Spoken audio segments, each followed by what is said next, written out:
Breaking news చూస్తున్నాం. TDP మరో జాబితాను రిలీజ్ చేసింది. 4 లోక్సభ 9 అసెంబ్లీ స్థానాలను ప్రకటించింది.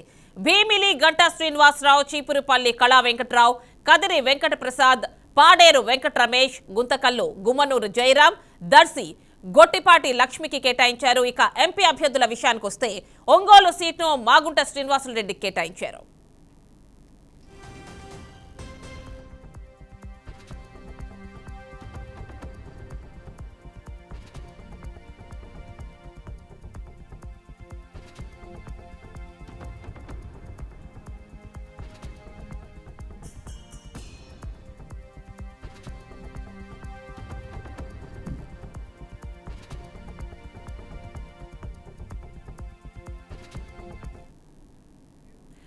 టీడీపీ మరో జాబితాను రిలీజ్ చేసింది. 4 లోక్సభ 9 అసెంబ్లీ స్థానాలను ప్రకటించింది. భీమిలి గంటా శ్రీనివాసరావు, చీపురుపల్లి కళా వెంకట్రావు, కదిరి వెంకట ప్రసాద్, పాడేరు వెంకట రమేష్, గుంతకల్లు గుమ్మనూరు జయరాం, దర్శి గొట్టిపాటి లక్ష్మిలకు కేటాయించారు. ఇక ఎంపీ అభ్యర్థుల విషయానికి వస్తే ఒంగోలు సీట్ను మాగుంట శ్రీనివాసులరెడ్డికి కేటాయించారు.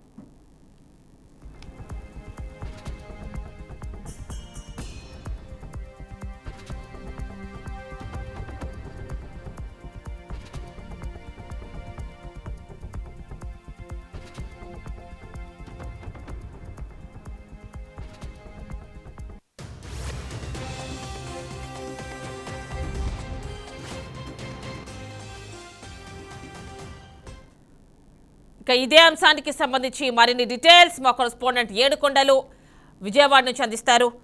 ఏడుకొండలు చెప్పండి, మరో లిస్ట్ ని రిలీజ్ చేసినట్టు తెలుస్తోంది. టీడీపీ మొత్తంగా 4 ఎంపీ సీట్లకు సంబంధించి, అదేవిధంగా 6 ఎమ్మెల్యే సీట్లకు సంబంధించి. ఇందులో ఎస్పెషల్లీ ఒక విషయం చెప్పుకోవచ్చు అనుకుంటున్నాం. ఎందుకంటే భీమిలి గంటా శ్రీనివాసరావు అంటే ఎట్టకేలకు ఆయన సాధించారు అని చెప్పుకోవచ్చా? యామిని, ఇటు ఈ రోజు కొద్దిసేపటి క్రితమే అటు టీడీపీ అధినేత నారా చంద్రబాబు నాయుడు లేఖ ద్వారా తన అభ్యర్థులు 4వ జాబితాను విడుదల చేశారు. దీంతో ఇటు లోక్సభ స్థానాలకు సంబంధించి అటు అసెంబ్లీకి సంబంధించి పూర్తి చేశారని చెప్పుకోవచ్చు. అయితే సీనియర్లను ఎవరినైతే పక్కన పెట్టారని ఇప్పటి వరకు అనుకున్నారో, అలాగే దానికి చెక్ పెడుతూ కూడా సీనియర్లు ఇద్దరికి కూడా ఈ రోజు స్థానం కల్పించారు. అయితే దీనికి సంబంధించి అసెంబ్లీ స్థానాలకు సంబంధించి మనం చూస్తే చీపురుపల్లి నుంచి కళా వెంకట్రావుకు 3వ లిస్టులో కూడా రాకపోవడంతో ఇంకా ఆయన్ని దాదాపు పక్కన పెట్టేశారని చెప్పేసి వార్తలు అయితే గుప్పమన్నాయి. అయితే అప్పటికీ కూడా కళా వెంకట్రావు గతంలో రాష్ట్ర అధ్యక్షులుగా పనిచేస్తూ కూడా ఆయన తన మార్కును చాటుకున్నటువంటి నేపథ్యంలో ఈసారి అటువంటి సీనియర్లు పక్కన పెడితే పార్టీకి తీవ్ర నష్టం వాటిల్తుందనేటువంటి ఒక అంచనాల ప్రకారమే ఇప్పుడు ఆయనకు మరొకసారి 4వ జాబితాలో స్థానం కల్పించడం జరిగింది. అలాగే అటు భీమిల నుంచి గంటా శ్రీనివాసరావు ఇటీవల కాలంలో ఏదైతే తను విశాఖ ఉక్కుకు సంబంధించి ప్రైవేటీకరణ సమయంలో ఆయన తన పదవికి రాజీనామా చేశారు. అలాగే ఈ గత సంవత్సరంలో జరిగినటువంటి ఎమ్మెల్సీ ఎలక్షన్ లో ఆయనే ముందుగా ఇటు చంద్రబాబు నాయుడు దగ్గరకు వచ్చి అటు ఎట్టి పరిస్థితుల్లో ఎమ్మెల్సీ ఎన్నికల్లో మన సత్తా చాటాలి, మనకంటూ ఒక అభ్యర్థిని ఉండాలంటూ కూడా అనురాధకు సపోర్ట్ చేసినటువంటి వ్యక్తి గంటా శ్రీనివాసరావు. ఆయన ఓటు చెల్లదన్నప్పటికీ కూడా ఆయన ఓటుతోనే అక్కడ గెలవడం కూడా జరిగింది. అయితే ఇప్పుడు ఆయన కూడా పక్కన పెడుతున్నారంటూ కూడా గతంలో కొన్ని రోజులుగా ఈ వార్తలు అయితే హల్చల్ చేశాయి. ప్రస్తుతానికి ఆయనకు కూడా భీముల నుంచి స్థానం కల్పిస్తూ మరొకసారి సీనియర్లను ఎవరిని వదులుకోమన్నట్లుగా కూడా చెప్పడం జరిగింది. అలాగే పాడేరు నుంచి కిల్లు రమేష్ నాయుడు, అలాగే దర్శి నుంచి డాక్టర్ లక్ష్మి, రాజంపేట నుంచి సుబ్రహ్మణ్యం, అనంతపురం అర్బన్ నుంచి దగ్గుబాటి వెంకటేశ్వర ప్రసాద్, ఆలూరు నుంచి వీరభద్రగౌడ్, గుంతకల్ నుంచి గుమ్మనూరు జయరాం. ఇటీవల గుమ్మనూరు జయరాం అటు వైసీపీ నుంచి టీడీపీకి వచ్చి చేరినటువంటి విషయం తెలిసిందే. ఆయనకు కూడా ఈసారి స్థానం కల్పించడం జరిగింది మరొకసారి. అయితే కదిరి నుంచి కందికుంట వెంకట ప్రసాద్ కు స్థానం కల్పించడం జరిగింది.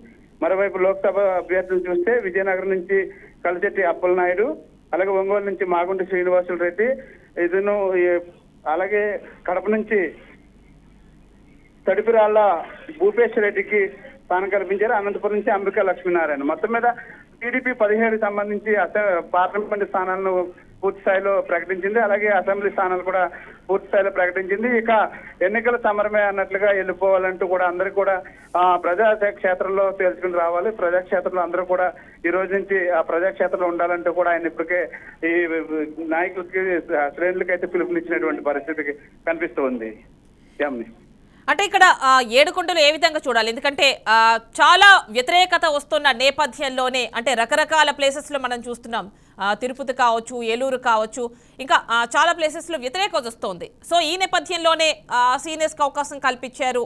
ఎందుకంటే గంటా శ్రీనివాసరావు చాలా రోజుల నుంచి పట్టుబడుతున్నారు చీపురుపల్లి నాకొద్దు అని చెప్పి. సో ఎట్టకేలకు భీమిలి కేటాయించడం అంటే ఇలాంటి పరిణామాలన్నీ కూడా ఒకంత చంద్రబాబు నాయుడు వెనకడుగు వేస్తున్నారనుకోవచ్చా? అంటే ఖచ్చితంగా, ఎందుకంటే గత కొన్ని రోజుల నుంచి జరుగుతుంటే ఏదైతే మొదటి జాబితా విడుదలైనప్పటి నుండి ఒక్కొక్కటిగా నిరసనలు అయితే వ్యక్తమవుతున్నాయి. చంద్రబాబు నాయుడు ఇంటికి వచ్చి నిరసన వ్యక్తం చేసినటువంటి పరిస్థితి కనిపిస్తుంది. అలాగే రెండో జాబితా మూడో జాబితాకు వచ్చేసరికి ఆశావాహులు మరింత రెచ్చిపోయినటువంటి పరిస్థితి. కొంతమంది అయితే బ్యాక్ మీద కూడా దిగేటువంటి పరిస్థితి వచ్చింది. అటు కృష్ణా జిల్లాలో పెనంలూరు నియోజకవర్గానికి వచ్చేసరికి బోడే ప్రసాద్కి సీట్ లేదని తెలియడంతో ఆయన ఐవీఆర్ లో నేను మొదటి ప్లేస్ లో ఉన్నాను, నాకెందుకు లేదంటే కూడా ఆయన ప్రజల్లోకి వెళ్ళడం, ప్రజల నుంచి నిరసనలు వ్యక్తం అవడం, దాంతో మళ్ళీ అధిష్టానం దిగొచ్చి ఆయనకి సీట్ కేటాయించింది. అలాగే ఇప్పుడు కళా వెంకట్రావు కానీ ఇటు గంటా శ్రీనివాస్ కానీ వీరిద్దరికి కూడా ఆ విధంగానే సీట్లు కేటాయించాయని చెప్పుకోవచ్చు. చాలా వరకు కూడా ఖచ్చితంగా చంద్రబాబు నాయుడు అయితే మాత్రం ఇప్పుడు కొత్త వ్యక్తులను తీసుకుంటూనే పాత వ్యక్తులను పక్కన పెడితే ఖచ్చితంగా పార్టీకి పెనుముప్పు ఏర్పడుతుంది. ఎందుకంటే పార్టీకి గతంలో కష్టకాలంలో ఉన్నప్పుడు ఉన్నటువంటి వ్యక్తుల్ని పక్కన పెట్టేసి కొత్త వ్యక్తులను తీసుకొస్తే అది రాష్ట్ర వ్యాప్తంగా కూడా ఆ ప్రభావం పడేటువంటి ప్రమాదం పొంచి ఉందనేటువంటి ఒక నేపథ్యంలో పక్కాగా ఇప్పుడు వ్యూహాత్మకంగా కూడా మళ్ళా సీనియర్లకు స్థానం కల్పించారు. ఇదే క్రమంలో ఇటు ఏదైతే దేవినేని ఉమామహేశ్వరరావును బుజ్జగిస్తూ పార్టీకి సంబంధించినటువంటి అసెంబ్లీ నియోజకవర్గాల పర్యటన కానీ ఇటు పార్లమెంట్ సంబంధించి ఆయన ఇన్ఛార్జ్ గా కూడా నియమిస్తూ ఈ కొద్దిసేపటి క్రితం ఆయన కూడా ఒక ఆదేశాలు జారీ చేయడం జరిగింది. ఈ విధంగా ప్రస్తుతానికైతే తగ్గించేటువంటి పనిలో కొంతవరకు అయితే చంద్రబాబు నాయుడు సక్సెస్ అయ్యారు. కానీ ఇంకా కొన్ని నియోజకవర్గాలు చూస్తే అది ఇప్పుడు ఎవరైతే సీట్లు గెలుచుకున్నారో వారు ఇంకా సీటు వచ్చిన తర్వాత వారు అత్యాశకు పోవడం, అలాగే ఇప్పుడున్నటువంటి గతంలోంచి పార్టీని భుజాన్ని మోసినటువంటి వారిని అందరినీ పక్కన పెట్టేటువంటి ప్రయత్నాలు కొంతమంది నాయకులు చేస్తున్నారు. ఉదాహరణకు ఇటు ఎన్టీఆర్ జిల్లాలో అదే పరిస్థితి జరుగుతుంది. అయితే ఇప్పుడు అక్కడ కొన్ని చోట్ల కూడా మరలా ఈ పునరాలోచనలో పడినట్టుగా కూడా తెలుస్తుంది. తిరువూరు కానీ అట్లా జగ్గేపట్టి ఇటువంటి ప్రాంతాలు చూస్తే ఖచ్చితంగా అక్కడ ఉన్నటువంటి అభ్యర్థులు ఓవరాక్షన్ కారణంగా మరొకసారి టీడీపీకి ఎదురుగాలి ఇచ్చేటువంటి అవకాశం ఉన్నదని చెప్పేసి ఇప్పుడు ఆ రెండు స్థానాల మీద కూడా ఫోకస్ పెట్టినట్టుగా కూడా తెలుస్తుంది. Right Yedukondalu, thank you.